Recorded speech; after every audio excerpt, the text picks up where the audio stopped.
Good morning बच्चों।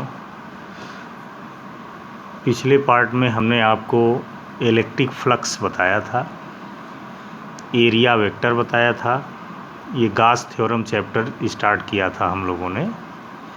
तो electric flux का फार्मूला हमने डिराइव किया था,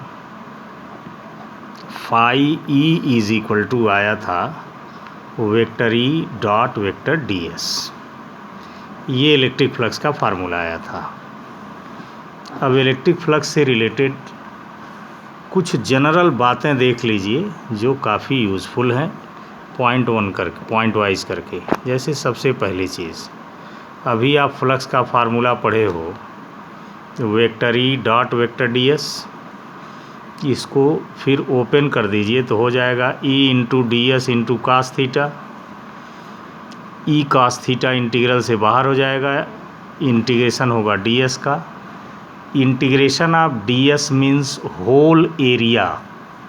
तो हम लोगों ने कल जो सरफेस लिया था उसकी होल एरिया यस ली थी, इसलिए E cos theta into S, यानी ये हो जाएगा E into S into cos theta.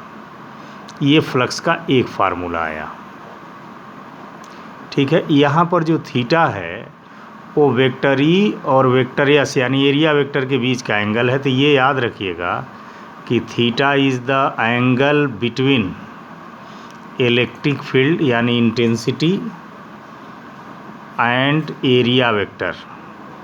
और हमने आपको पहले भी बताया था कि एरिया वेक्टर का डायरेक्शन हमेशा सरफेस के प्लेन के परपेंडिकुलर होता है, ये याद रखिएगा। तो अब इलेक्ट्रिक फ्लक्स निकालना हो तो इस फार्मूले का यूज हम लोग कर सकते हैं। किसी भी सरफेस से पास होने वाला इलेक्ट्रिक फ्लक्स निकालना हो तो वह सरफेस जिस इलेक्ट्रिक फील्ड में रखा है उसकी इंटेंसिटी पता होनी चाहिए, उस सरफेस की एरिया पता होना चाहिए, और इंटेंसिटी और एरिया वेक्टर के बीच का एंगल पता होना चाहिए। तो उस सरफेस से लिंक्ड फ्लक्स निकल जाएगा। या इस फार्मूले को यदि वेक्टर फॉर्म में लिखेंगे तो ये हो जाएगा vector E dot vector S. यानी दूसरा भी सवाल इस पर आ सकता है कि यदि वेक्टर ई आई जे के टर्म में दिया हो और यस दिया हो तो उनका डॉट प्रोडक्ट कर दीजिए तो फ्लक्स निकल जाएगा। जैसे एग्जाम्पल के तौर पर आपको हमने दे दिया कि vector E is equal to 3i minus 2j newton per coulomb, और यस हमने दे दिया 2i plus J metre square. तो वेक्टर ई और वेक्टर एस दिए गए हैं।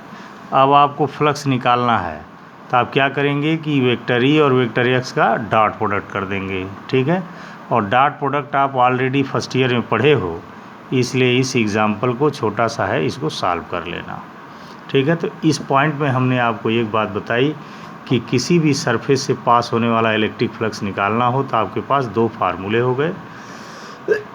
एक, जिस सरफेस से पास होने वाला इलेक्ट्रिक फ्लक्स निकालना हो वह जिस इलेक्ट्रिक फील्ड में रखा है इंटेंसिटी दी हो, उस सरफेस की एरिया दी हो, इंटेंसिटी एरिया वेक्टर के बीच का एंगल दिया हो तो इसी से लगाना। या ई और यस इस तरह के दिए हों तो उनका डॉट प्रोडक्ट कर देना। वह दो तरह का ही आता है, दो बात याद रखिएगा। फिर सेकंड पॉइंट, इलेक्ट्रिक फ्लक्स की यूनिट ऑफ इलेक्ट्रिक फ्लक्स।